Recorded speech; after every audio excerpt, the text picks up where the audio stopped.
The air in Cordoba was thick with dust and incense the day they dragged Ibrahim into the market. The sun glared off the whitewashed walls of the city, beating down on the cobblestones where men and women gathered to buy spices, grain, and flesh. The sound of haggling was constant, merchants shouting prices, coins clinking, the sharp bleat of a goat being pulled through the crowd.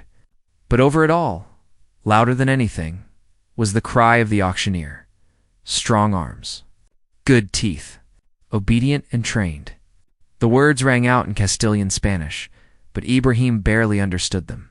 His own tongue, the soft rolling vowels of Mali's heartlands, had been beaten from him by months of captivity and transport. Still, the meaning was clear. He was not Ibrahim, son of Umar, grandson of Fatima the storyteller. He was not the boy who had run laughing through mango groves beside the Niger River, who had listened to the call to prayer in the cool evenings while his mother's hands prepared warm millet bread. Here, he was a commodity, a body. The iron collar around his neck burned against his skin, where the metal had rubbed it raw. Shackles clinked at his wrists and ankles, and the men who had dragged him from the holding pen shoved him hard so that he stumbled onto the wooden platform.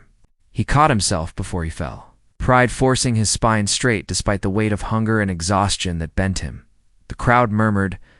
A Christian merchant stepped forward to inspect him, prying open his mouth as though Ibrahim were a mule, pulling at his shoulders to see the strength in his frame. Ibrahim's jaw tightened, but he did not resist. Resistance had been punished on the slave ships with whips that cut deeper than knives. He still bore scars across his back, dark ridges of flesh that told stories no one here cared to hear. Strong, the merchant admitted, spitting to one side, but dark, too dark. Another voice, sharp and arrogant, cut across the marketplace. Darkness does not matter. He will work in the fields, not at the table. Laughter followed. Ibrahim lowered his gaze, staring at the wood beneath his bare feet. He had learned already that eye contact was dangerous. It was taken as insolence, a challenge, and challenges were answered with cruelty. The bidding began. Voices rose and fell like the tide. Numbers traded faster than Ibrahim could follow. His value was argued as though he were livestock. Every increase in price felt like another piece of his soul being sold off, another reminder that he belonged not to himself but to whoever would pay the most. At last the hammer struck the block. A tall man with a narrow beard and cold eyes had won. He wore the clothes of a landowner, fine but simple, and his gaze on Ibrahim was appraising, like a butcher choosing the best cut of meat. "Take him," the man said. His voice was low, but it carried authority. "He will learn his place." The overseer yanked the chain at Ibrahim's neck and pulled him down from the platform. The crowd dispersed, already looking toward the next body brought up for sale. Ibrahim staggered, each step heavy with the knowledge that his life had been rewritten. Whatever dreams he had once held of marriage, of children, of reciting the Quran beside his father's prayer mat, were ashes now. Yet even as despair pressed on him, he whispered in his heart, "Allah is still here. Even in chains, he hears me." The journey to his new master's estate took 2 days. They traveled by mule cart through the winding streets of Cordoba, past churches that had once been mosques, their minarets crowned now with bells. Christians filled the plazas, their banners bright, their soldiers swaggering with swords at their hips. Muslims walked more carefully, heads bowed, their clothing plain so as not to invite suspicion. Some were free, others bound, like Ibrahim, their wrists tied as they labored in construction or fields. Everywhere he looked, he saw reminders of a world conquered and remade. The great mosque with its forest of arches, now desecrated, with a crucifix at its center. The palaces once belonging to emirs, now claimed by Christian lords. He understood then that he had entered not just slavery of the body, but slavery of a people. He was both African and Muslim, doubly marked, doubly despised. At night they camped by the roadside. The overseer ate bread and wine by the fire, while Ibrahim was left a crust barely large enough to fill a child's hand. His stomach twisted with hunger. But worse than the emptiness was the humiliation of waiting until all others had eaten before being tossed the scraps. He thought of his mother again, of how she had pressed food into his hand first, always first, whispering, "Eat, my son." Strength before anything, strength. That word echoed in him like a drumbeat. He needed it now more than ever. On the second evening, as they neared the estate, the overseer turned to him. "You will call the master Sinar. You will not speak unless spoken to. You will work when commanded and sleep when permitted. If you falter, the whip. If you resist death, do you understand?" Ibrahim hesitated. The man's Castilian words were rough, but the meaning was clear enough. He nodded slowly. The overseer's eyes narrowed. He raised the butt of his staff and struck Ibrahim across the mouth. Pain blossomed. Blood trickled down his chin. When asked, you answer. "Speak, slave." Ibrahim's voice cracked, hoarse from thirst, but he forced the words out. "Sinor," the overseer grinned. "Good. You learn quickly. Perhaps you will last longer than the others." The estate rose on the horizon as twilight fell, high walls of stone, fields stretching wide and green around it. Lanterns flickered at the gates and the scent of smoke carried from within. To the weary traveler, it might have looked like a place of safety, a refuge after long miles on the road. To Ibrahim, it was a fortress, a cage. When they entered, he saw them. Other slaves. Some were bent with age, their faces hollow, their backs scarred like his own. Others were young, too young, their eyes already dulled with exhaustion. They moved in silence, carrying water, tending fires, hauling stones. None looked up at the new arrival. None dared. The overseer shoved him forward. Another for the pens. As the gates closed behind him, Ibrahim felt the last thread of his old life snap. He was no longer a son of Mali, no longer a free man of faith. He was a slave in Spain, owned body and soul by a master whose name he did not yet know. And yet, deep within the silence of his heart, a flame whispered, "I am still Ibrahim. They cannot name me otherwise. They can break my body, but not my soul. My body, but not my soul." The first morning in Cordoba's slave quarters was colder than Ibrahim expected. Even though he had lived through nights beneath the open skies of the Sahara on the journey north, there was a dampness in Spain that seeped into his bones. The straw mat beneath him was alive with insects. The walls of the pen were dark with moisture. When the overseer's keys rattled at dawn, the air filled with the sound of chains. Iron dragged against iron as bodies stirred, men and women rising stiffly from the ground. The whip cracked once against the wooden doorframe, a sound sharper than thunder. Up, dogs. The market awaits. The slaves obeyed. Obedience was not choice. It was survival. Ibrahim rose slowly, his muscles aching from the road, and joined the line that shuffled forward. The collars clinked. Shackles rattling like a cruel song of captivity. The streets were already alive with voices when they were herded into the square. Merchants from Castile, soldiers in bright surcoats, and townsfolk with baskets of figs and bread filled the air with the smell of roasted meat and wine. The contrast was unbearable. Ibrahim's stomach knotted with hunger, but no one cared for his emptiness. To them, he was not a man, only a body to be bartered. On the platform, the auctioneer's voice rose above the noise, slick and commanding. "Here is a fine lot, strong and sturdy, fit for field, quarry, or house. Take a look, senors. See the strength in their shoulders."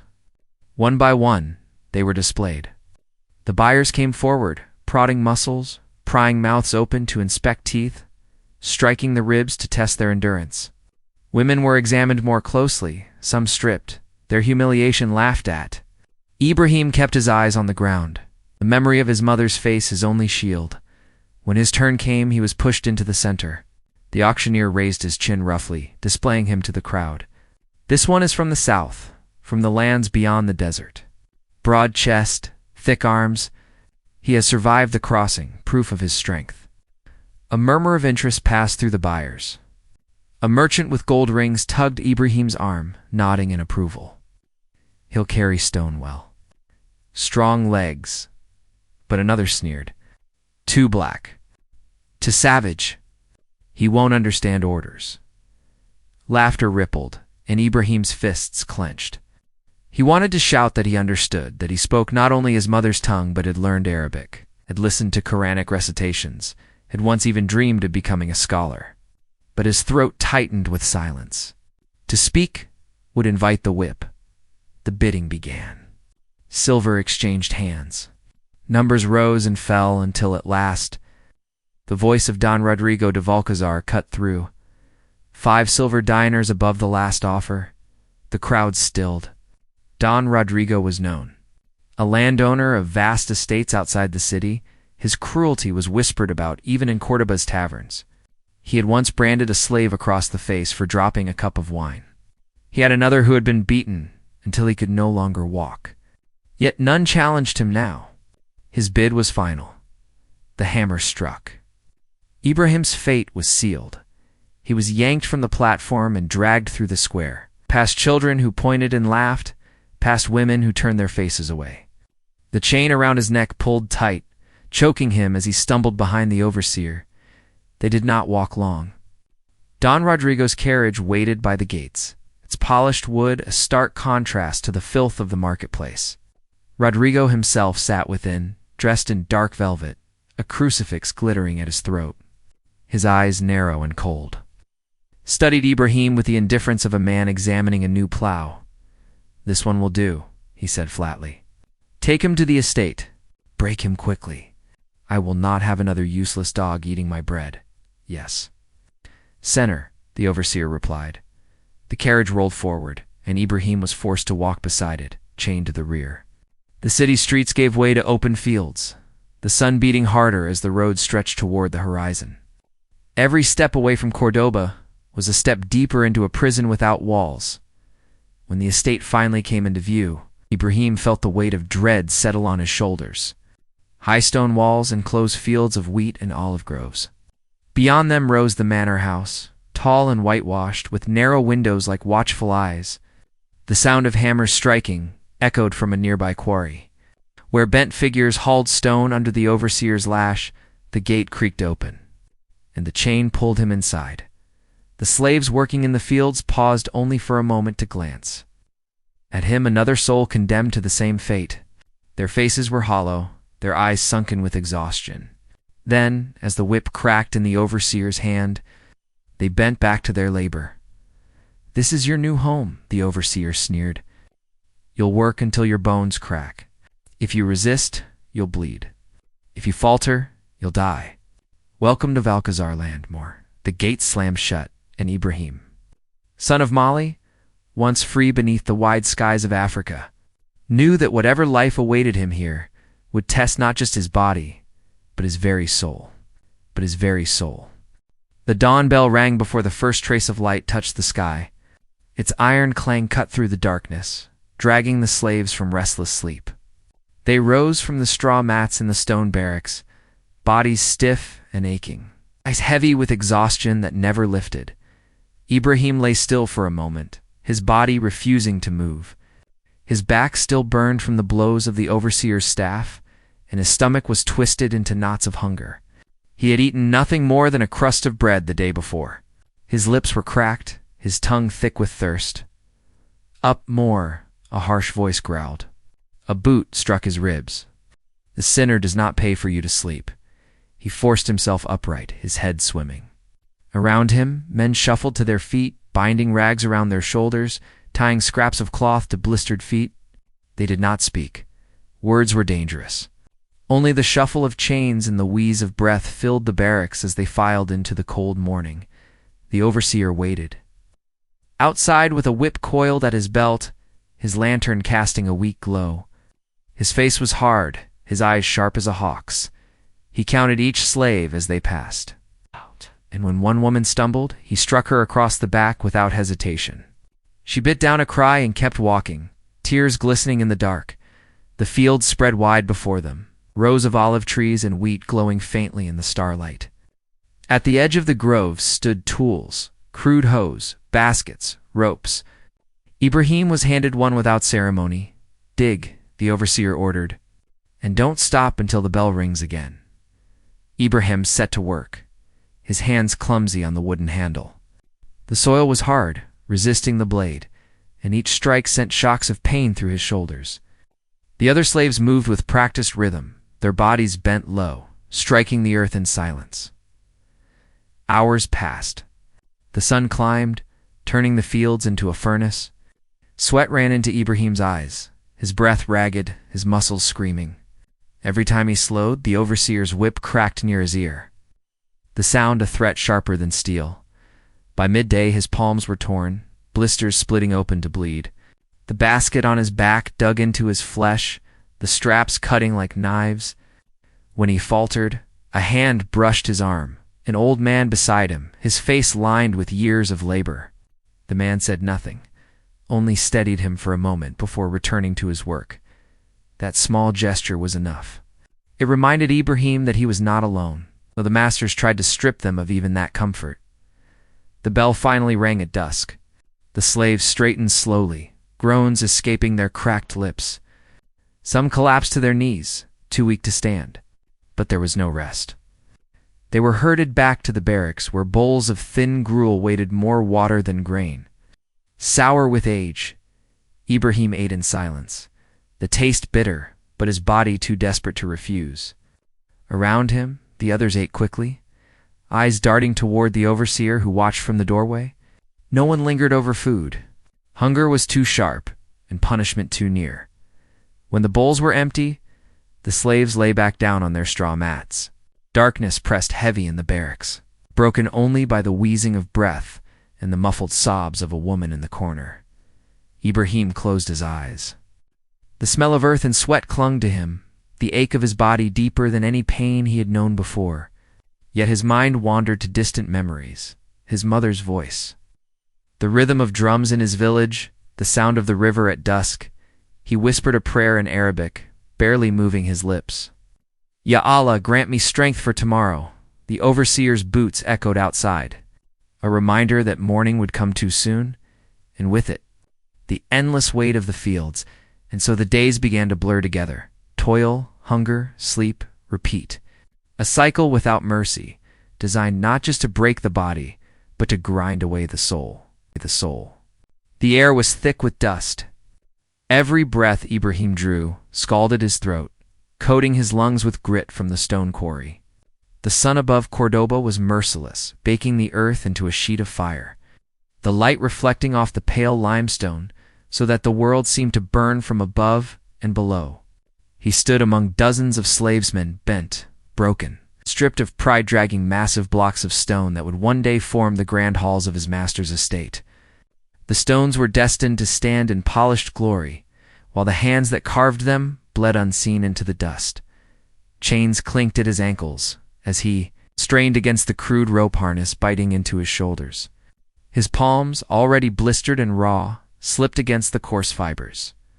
Each stumble was met with a lash from the overseer's whip, a thin slice of leather tipped with knots of iron that tore through flesh like claws. "Faster, dog!"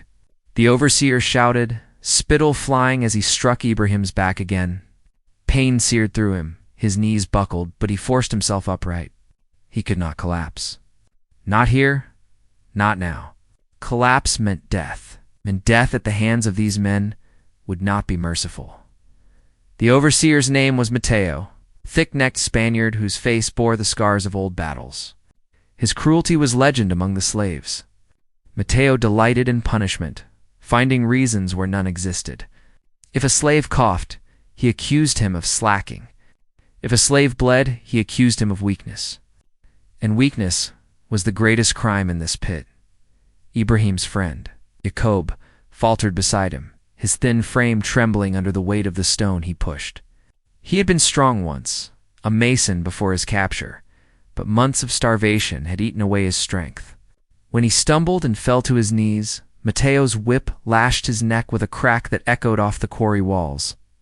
"Up, carrion," Mateo barked, striking again. Jacobi's cry was strangled, half-choked with dust and blood. Something inside Ibrahim twisted at the sight. Every lash that struck Jacob burned Ibrahim's own flesh, as if the whip passed through the air between them. He wanted to throw down his rope, to rush forward, to stop it, but he could not. His wrists were bound, his chains heavy, and his own body already failing. He lowered his gaze, teeth clenched so hard he feared they might shatter, and pulled harder against his harness. His friend's screams mixed with his own grunts of effort until they became one chorus of suffering. The day stretched on without end. The quarry floor shimmered with heat, the stones scalding to the touch, but the overseers gave no pause. By mid-afternoon, 3 men had collapsed and been dragged aside like carcasses. No water was offered. No mercy was shown. Only when the sun began to fall behind the hills did Mateo signal the halt. The slaves slumped to the ground, trembling with exhaustion. A trough of foul water was set out, and they crowded around it like animals, fighting for a sip. Ibrahim cupped his hands, swallowing greedily, despite the taste of rotten rust. The water dribbled down his chin, but he cared nothing. It was wet, and wet was life. That night, chained in the dark barracks, Ibrahim lay on his back, staring at the wooden beams above.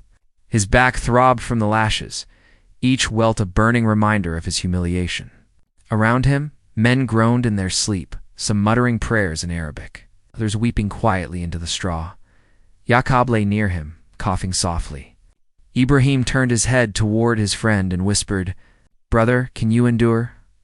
"I endure until Allah wills otherwise," Jacobi rasped.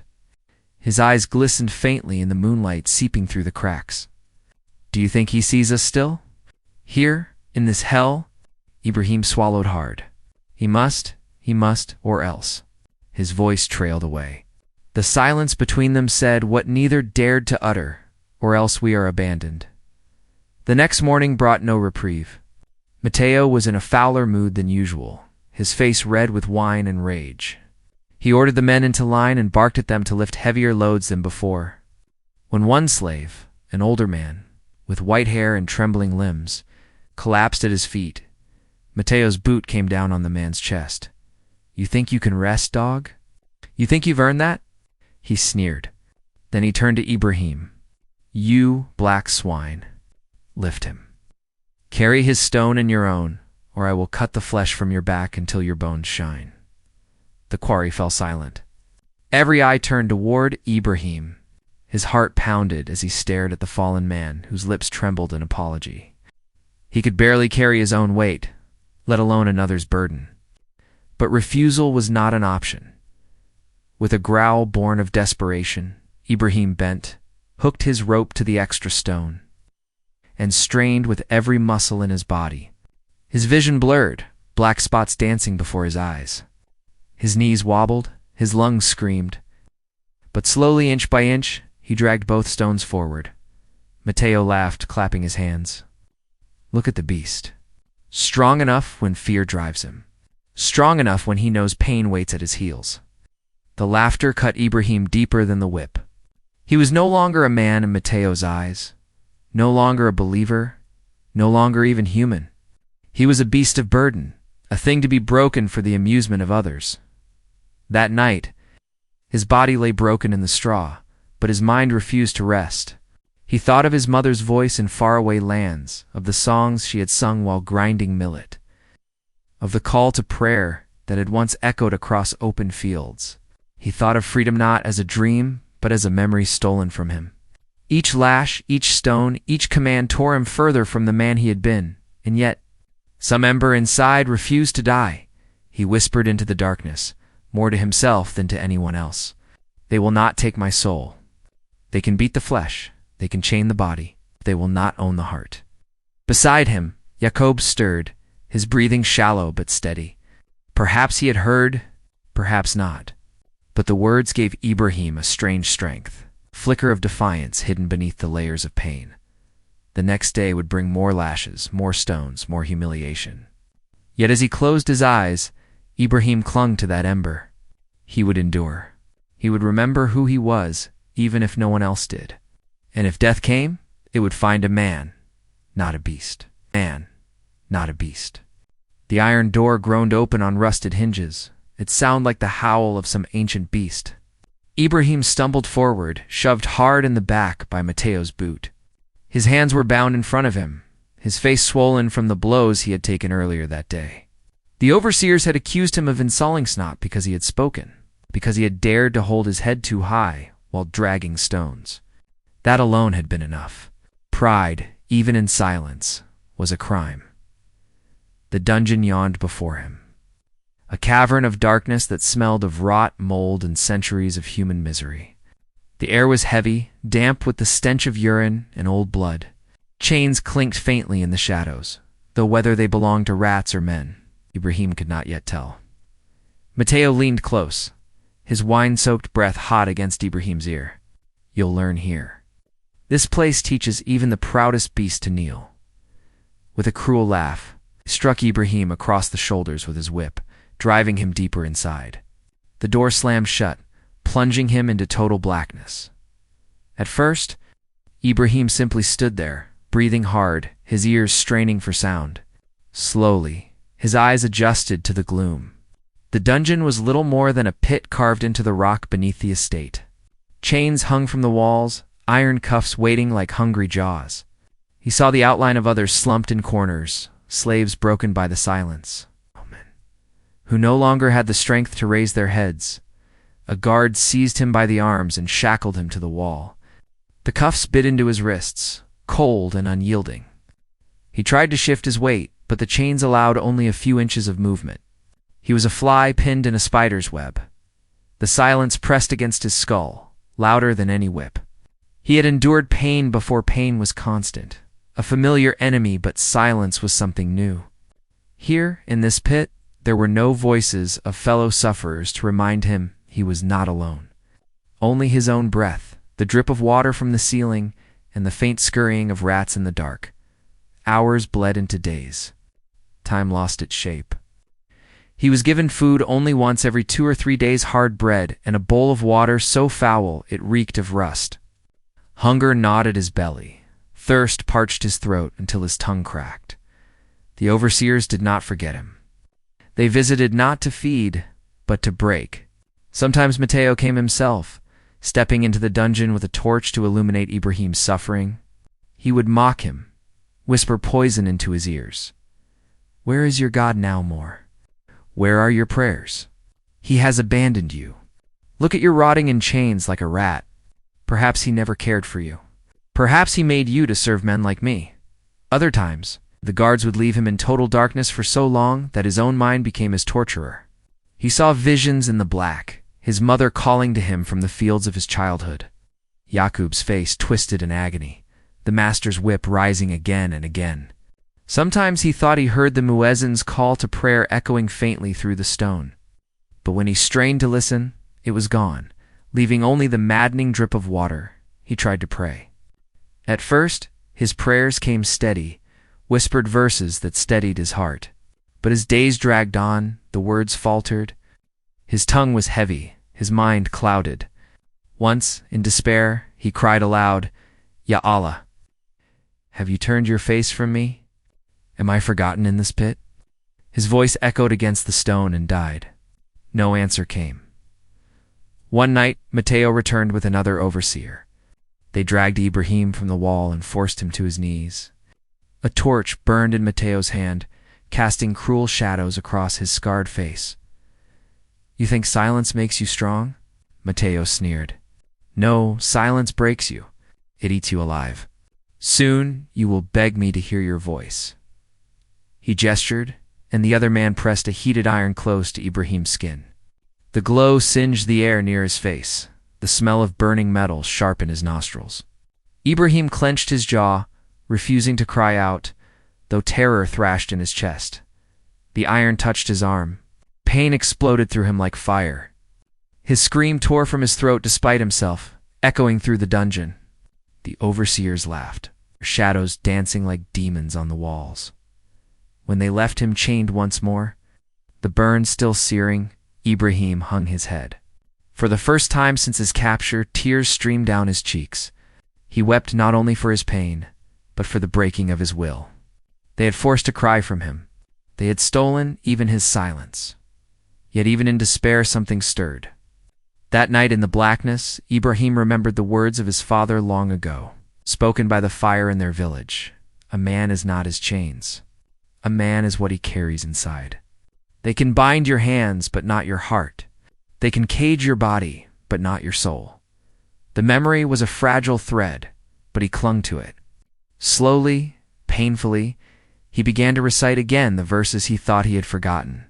His lips trembled, his voice hoarse, but the words came. With hardship comes ease. With hardship comes ease. Again and again, until the rhythm steadied him. The silence was still heavy, pain still real. But in that darkness, Ibrahim found a sliver of light. He was not wholly theirs. Not yet. Weeks passed. His body weakened, his beard grew wild, his skin clung to bone. But though his flesh withered, his ember of defiance burned stubbornly. When Matteo returned, expecting to find him broken, he instead found a man who raised his head not in pride, but in endurance. Matteo's whip cracked across his face. Blood trickled down his cheek. Ibrahim did not look away. The overseer snarled, unsettled by the quiet strength in those dark eyes. "You'll die here," he spat. Ibrahim's lips moved in a whisper only he could hear. "Perhaps, but not as your beast. But not as your beast." The quarry no longer frightened Ibrahim. The stones were heavy, the whips cruel, the hunger constant. But his fear had dulled into something harder, something that could not be so easily broken. The dungeon had changed him. Silence had forced him to strip himself down to his bones, and in that place, he had found something stubborn that would not die. He was thinner now, his shoulders raw from rope burns, his back a map of scars. Yet when he lifted the stones, he did so not with despair, but with defiance. He dragged each block, not for the master, not for Matteo, but for the man within himself, who refused to vanish, the overseers noticed. Matteo's eyes often lingered on him longer than on the others, searching for cracks, waiting for collapse. But Ibrahim did not collapse. He worked until his body nearly broke, and still he did not fall. The lash still tore into him, but he bled in silence. That silence unsettled them. One evening, after the day's labor ended, the slaves were herded back into the barrack-san airless wooden shack that stank of sweat and despair. They collapsed onto straw mats, too exhausted to speak. But as the guard's footsteps receded, a whisper broke the silence. "You endured the dungeon." Ibrahim turned his head. The voice came from Malik, a tall, broad-shouldered man whose eyes burned like embers, even in the dark. Malik had been here longer than most. Rumor said he had once tried to escape, and for that his ear had been cut. The scar was still visible, a jagged line where flesh had been torn away. "I endured," Ibrahim answered quietly, his voice rasping from thirst. Malik leaned closer, his whisper sharp as a blade. "That means you're not broken, and a man who is not broken may yet fight." Ibrahim's heart quickened. For months, survival had been his only thought, one breath after another, one stone after another. Fight. The word was dangerous, a spark in a room soaked with oil. "Fight," he repeated, his voice careful. Malik's lips curled into a grim smile. "You think we carry these chains forever? You think their whips are eternal? No, brother. There are men here who wait, who watch, who dream of fire." Ibrahim swallowed hard. "Dreams are dangerous." Malik's eyes gleamed. So is silence. Over the next weeks, whispers spread like smoke. Ibrahim began to notice small signals, the way Malik and two others, Hassan and Karim, lingered by the water trough. The glances exchanged when the overseers turned their backs. Bits of food saved, scraps of metal hidden. The rebellion was not loud. It lived in half-sentences, in the tightening of jaws, in the resolve in tired eyes. At night, Ibrahim lay awake listening. The barracks were alive with hushed voices, men remembering families torn from them, lands stolen, freedom lost. Some spoke of all as justice, others of vengeance. All shared one desire, to no longer die slowly in chains. But Ibrahim's heart was torn. He had seen what happened when defiance was crushed. He still bore the burn on his arm, the scars on his back. He remembered Yaqub's trembling body beneath Matteo's lash. A rebellion would mean blood. And blood, he feared, would mean massacre.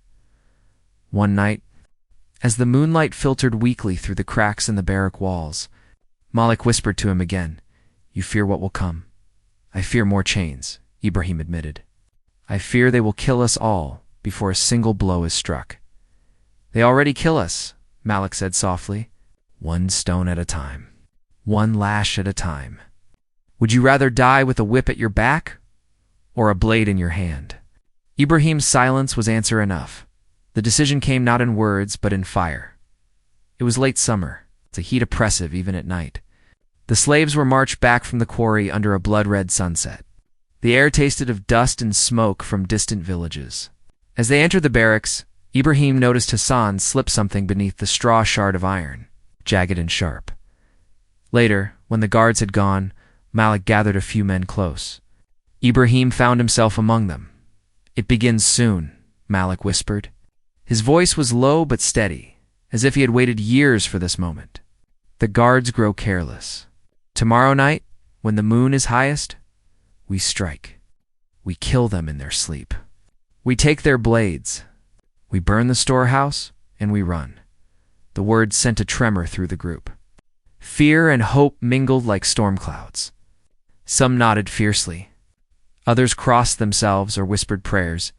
Ibrahim sat rigid, his breath caught in his chest. Run where?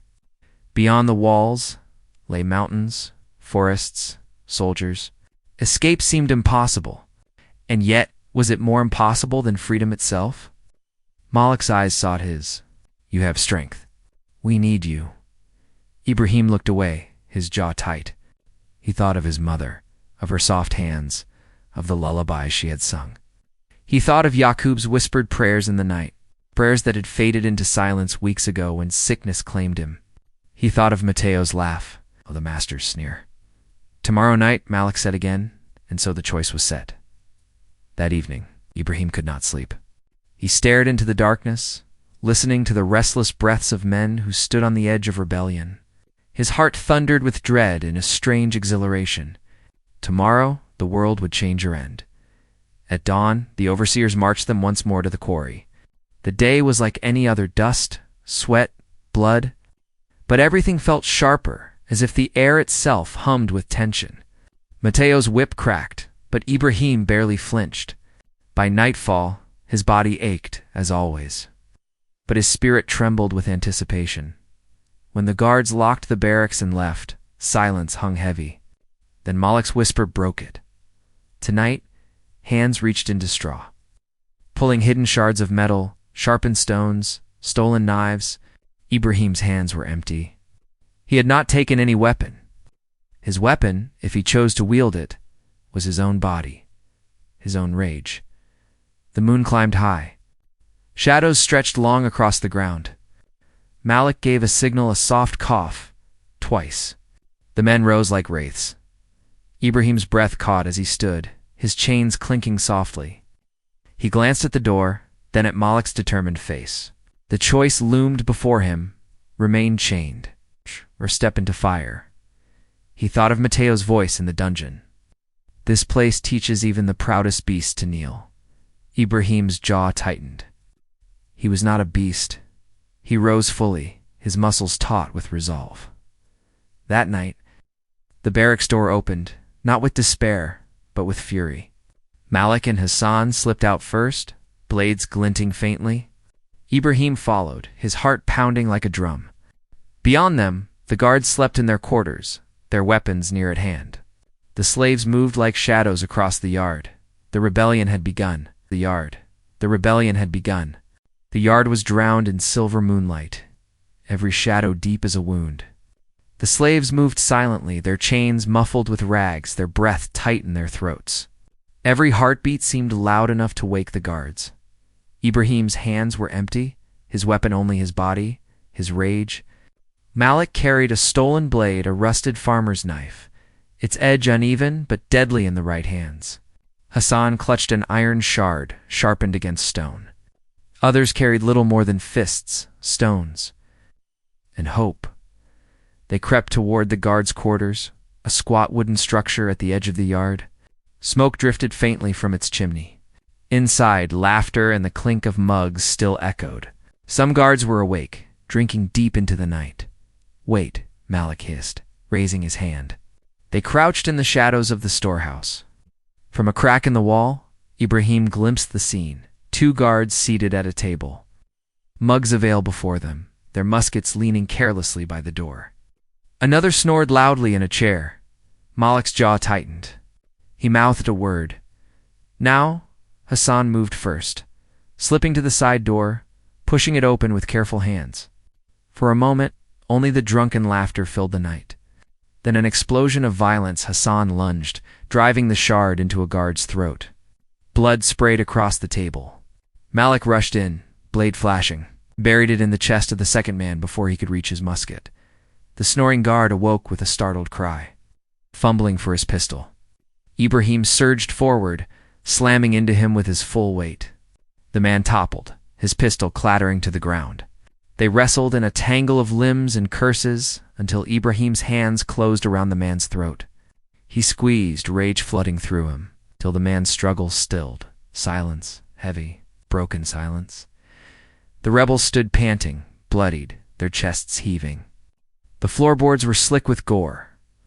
"We have their weapons," Malik whispered fiercely, grabbing a musket and tossing another to Hassan. "Quick, before the others wake." They armed themselves, snatching blades, pistols, muskets, anything their hands could grasp. Ibrahim picked up the fallen pistol, its weight alien yet powerful in his grip. But already, shouts rose outside. A guard returning from patrol had seen the blood on the threshold. His cry split the night. "Slaves. They've risen." The yard erupted into chaos. The barracks door burst open as more slaves poured out, their chains rattling like war drums. Some carried torches stolen from the wall, their flames leaping high. Malik roared a command, and the men surged toward the armory. Arrows of panic shot through Ibrahim's chest. The night was no longer silence, and whispers it was fire, screams, and the thunder of boots. Guards spilled into the yard, muskets blazing. Smoke filled the air, acrid and choking. Ibrahim ducked as a shot whistled past his ear. He fired his pistol blindly, the recoil jarring his arm. A guard fell, clutching his shoulder. Another slave, young and wild-eyed, leaped onto the fallen man, seizing his blade. The yard became a storm. Chains swung like clubs. Torches hurled against walls, caught straw and wood, flames climbing hungrily. The air crackled with heat and gunfire. Ibrahim fought with desperation, striking with fists, with stolen steel, with the fury of years spent in chains. Blood slicked his arms, some his own, most not. Each strike felt both like freedom and like damnation. Beside him, Malik bellowed orders. To the gates. Break the chains. Burn it all. The slaves surged as one, driving the guards back.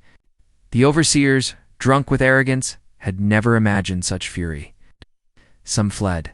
Others stood their ground and died screaming beneath a tide of rage. But for every guard that fell, a slave fell too. Bodies littered the yard.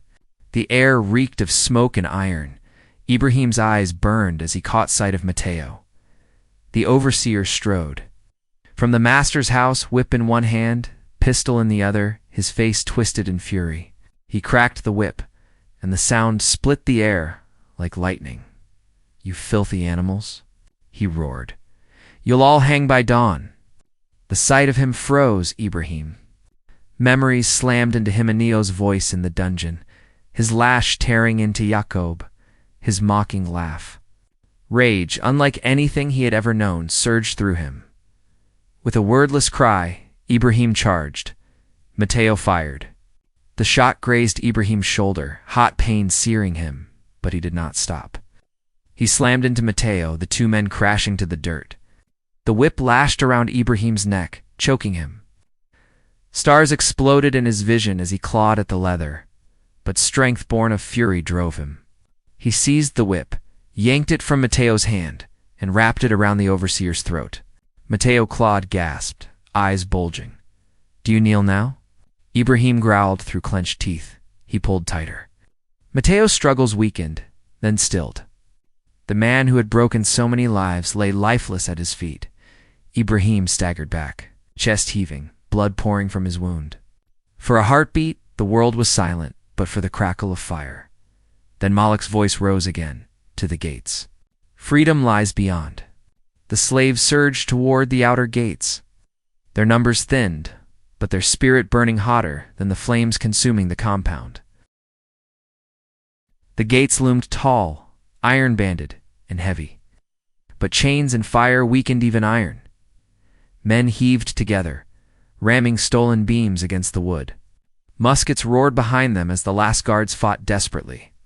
Ibrahim fired until his pistol clicked empty, then hurled it aside and joined in the heaving. His muscles screamed, his shoulder burned. But he pushed with all that remained of him. The gates shuddered, once, twice, with a final thunderous crack. They burst open, splinters flying. Beyond lay the open night, the dark embrace of the forest, and the promise of freedom or death. "Run," Malik cried. The slaves spilled into the night, their chains clattering, their breaths ragged. Behind them, flames devoured the compound, a beacon of rebellion against the sky. Ibrahim stumbled through the gates, smoke in his lungs, blood on his hands. His heart wild with a new truth. He was no longer a slave. Whatever awaited in the forest hunger, soldier's death, it was his two-face as a man. The night swallowed them whole. Ibrahim ran until his lungs burned and his legs screamed. The forest shadows closing around him like a second skin. The roar of fire faded behind, replaced by the hammer of feet, the gasp of breath, the low cries of the wounded. Dozens had fled the burning compound. But in the chaos, their numbers scattered. Branches whipped against Ibrahim's face as he pushed forward, clutching his bleeding shoulder. Around him, Malik, Hassan, and a handful of others stumbled through the dark, their chains still clattering against their legs.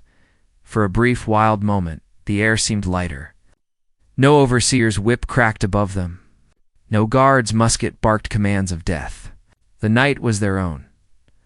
But freedom was not gentle. Within an hour, the forest grew cruel. Thorns tore at their skin. The uneven ground sent men tumbling. Hunger, which had gnawed them for years, now roared. The wounded slowed the pace, their groans filling the air.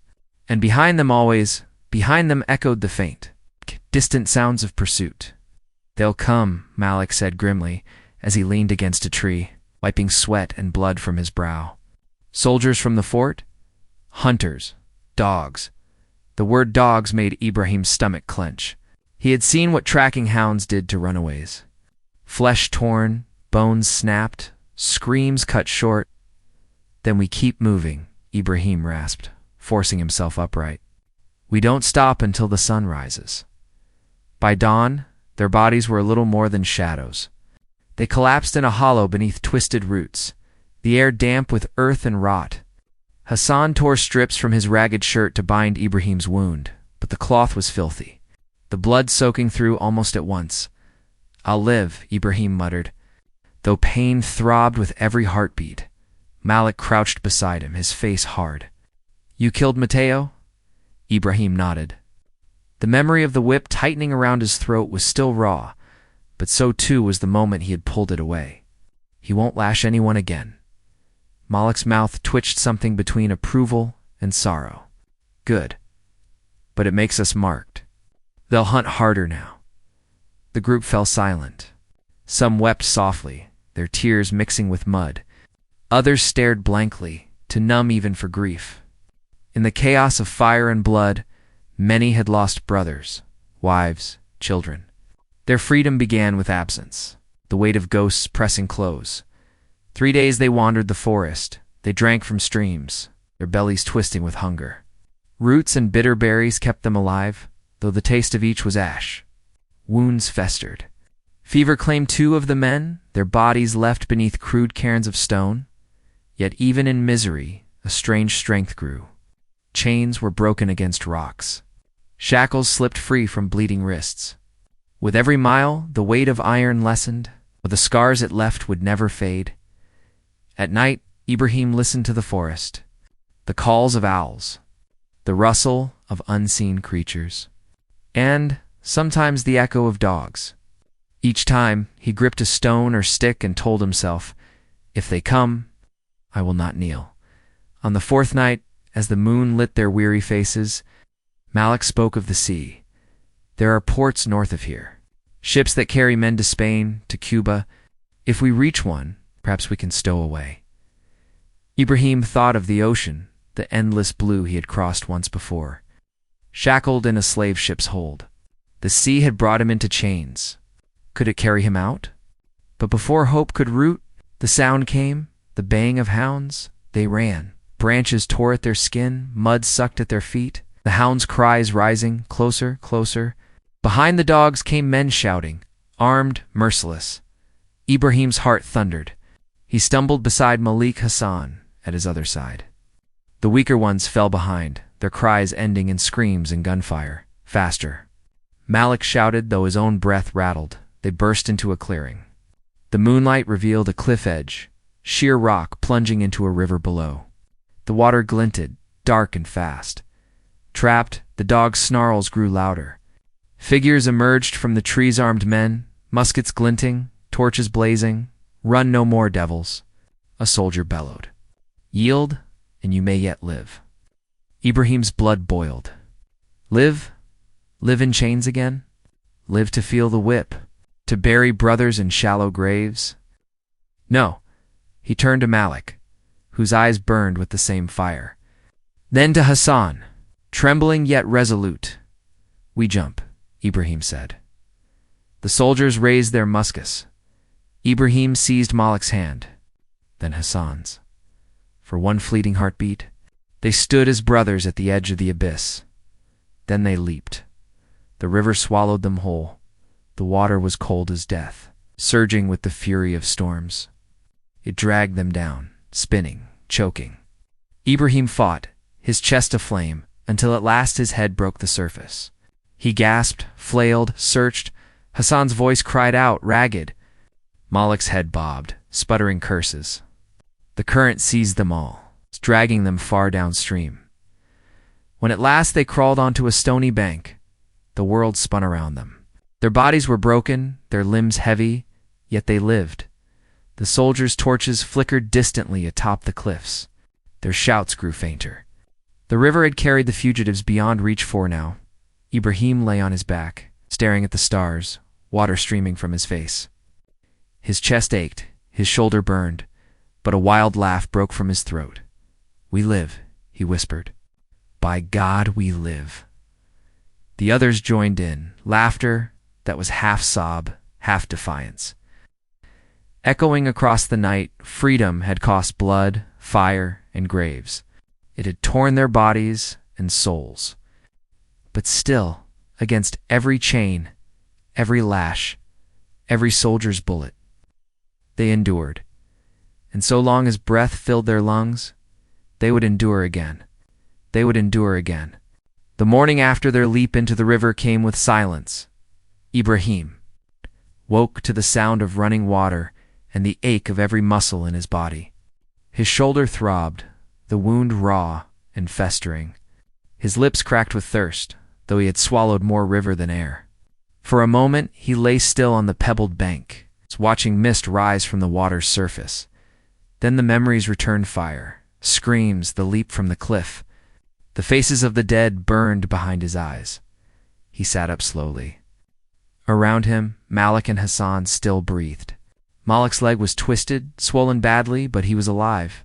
Hassan coughed up water, clutching his ribs as though they were broken. They were all three little more than shadows, but they lived. The forest was quiet. No baying hounds, no shouts of soldiers. The river had saved them, for now. Days blurred into one another. They moved slowly, Malik leaning on Ibrahim, Hassan stumbling after. Hunger gnawed worse than ever. The roots and berries they found brought little strength. Fever haunted Ibrahim's body. At night, he shivered violently, whispering prayers into the darkness. Sometimes, he dreamed of his mother's voice, calling him by the name he had been born with, before chains in Spain and whips had stripped it away. Other nights he dreamed of nothing but fire and drowning. Still, he walked. On the 5th day, they reached a hilltop. From there, the land stretched out before them, rolling fields. A thin dirt road winding toward the horizon, and in the distance, smoke rising from chimneys. A village, shelter, Hassan breathed, though Though his eyes were wide with both hope and fear, Malik shook his head. Or a trap. Villagers fear men like us. They would sooner hand us 2 soldiers for silver than offer bread. Ibrahim studied the smoke. His body yearned for food, for warmth. But Malik was right. Freedom was a fragile gift. One wrong step could shatter it. We go around, Ibrahim said finally. Better to starve than to kneel again. Malik's mouth tightened, but he nodded. Hassan sighed, his hope dimming, but followed. They skirted the village. That night they camped beneath twisted olive trees. As the wind rattled through the branches, Malik spoke, his voice low. I cannot go much farther, he admitted. His swollen leg was black and fever-hot. You must leave me. No, Ibrahim said sharply. Yes, Malik answered. If you stay, none of us will live. Go, carry the story. Carry the fight. Ibrahim's heart clenched. Malik, who had stood by him in chains, who had whispered rebellion in the quarry, who had leapt from the cliff with him into the jaws of death, Malik was more than a brother. I will not leave you, Ibrahim whispered. But Malik only smiled faintly, the moonlight casting deep lines on his face. Then carry me as far as you can. That is enough. The next day, Malik could no longer rise. Fever stole his strength, leaving him shivering. His eyes glassy. Ibrahim and Hassan built a shelter of branches over him, their hands shaking with weariness. They shared what little berries they had, but Malik's lips barely opened. By evening, he was gone. They buried him beneath the olive trees, stones piled to mark the grave. Ibrahim knelt long after, his forehead pressed to the earth, tears carving paths through dirt on his cheeks. Brother, he whispered, your fight lives in me. Now only 2 remained. Ibrahim and Hassan wandered north, their steps uneven, their bellies hollow. Weeks seemed to pass. They stole what food they could from unattended fields, figs, olives, a few scraps of bread left to cool on a windowsill. Once, a shepherd spotted them and raised the alarm, and they fled for their lives across the hills. Always there was fear. Always the memory of chains shadowed their steps. Yet always, they moved forward, one night by the sea. Ibrahim stood staring at the waves. The ocean stretched endless, black and silver in the moonlight. Its roar reminded him of another voyage, the stinking slave ship, the chains, the cries of the dying. He had thought the sea his enemy, but now it whispered of possibility. Beyond the horizon lay lands he had never seen, places where perhaps a man could breathe without fear of the whip. Beside him, Hassan wrapped his arms around himself. Do you think freedom exists, Ibrahim? Truly, Ibrahim looked at the waves. His scars burned, his body broken, but his spirit was not conquered. Yes, he said softly, but it is not given. It is carried here. He pressed a hand to his chest. As long as we live, it lives. Hassan nodded. Tears glistened in his eyes. That night, Ibrahim dreamed of Malik's voice. Strong and unbroken. Do not kneel, the voice said. Even in death rise. The next morning, Hassan did not wake. His thin body lay curled, his breath stilled. Hunger and fever had claimed him silently in the night. Ibrahim sat beside him for hours. The sea wind cold against his face. At last he covered his friend with stones, his heart breaking anew. Alone now, Ibrahim walked the coast until his feet bled. Days blurred. His body weakened, but still he moved. The sound of the sea became a hymn, carrying him onward. At last, on a headland overlooking the endless water, his legs gave way. He fell to his knees, his hands clawing at the soil. The horizon shimmered with light, the first blush of dawn. He thought of his mother, of Malik, of Hassan, of all the nameless brothers and sisters who had fallen under the lash. He thought of chains and fire, of defiance and prayer. And then he whispered, his voice raw, I am still a man. The sun rose, flooding the sky with crimson and gold. The last thing Ibrahim saw was that light breaking over the sea. Fierce and beautiful, He closed his eyes, and the chains at last fell away. Chains at last fell away.